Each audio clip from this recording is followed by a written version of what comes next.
ఒకానొక గ్రామం నందు ఒక బ్రాహ్మణ పండితుడు ఉండేవాడు. అతడు చుట్టుపక్కల గ్రామాలకు పోయి పూజా పురస్కారాలు నిర్వహించి వారు ఇచ్చే తృణమో ఫ్రణమో తీసుకుని ఇంటికి వస్తూ ఉండేవాడు.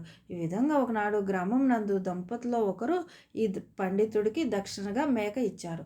ఆహా, నాకు ఎన్నో దినముల నుండో మేకపాలు తాగాలని ఉన్నది, ఇన్నాళ్ళకు నా కోరిక తీరింది అనుకుని ఆ పండితుడు ఆనందపడుతూ రాసాగాడు. బ్రాహ్మణుడు మేకను తీసుకుని వస్తున్న ఈ పండితుడికి ముగ్గురు తుంటరిగాళ్ళు చూశారు.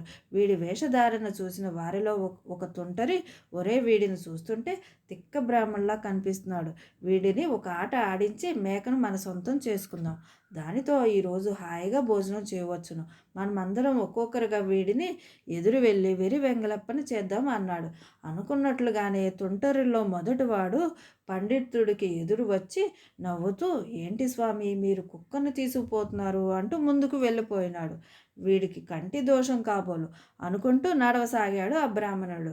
కొద్ది దూరంలో రెండో తుంటడు వాడు వచ్చి, ఆహా స్వామి, చచ్చిన దూడను తీసుకెళ్తున్నారా, పూడ్చిపెట్టడానికేనా, మీదెంత మంచి హృదయము, చచ్చిన జీవులను కూడా పూడ్చిపెడుతున్నారే అన్నాడు.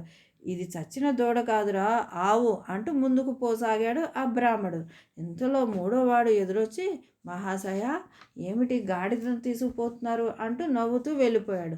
ఈ ముగ్గురు మాటలు విన్న బ్రాహ్మణుడు, ఏమిటి వీరిలా అంటున్నారు, కొంపదీసి ఇది మేక రూపాలు మార్చే దెయ్యం కాదు కదా అని భయంతో దానిని అక్కడే వదిలేసి పరుగులు లంకించుకున్నాడు.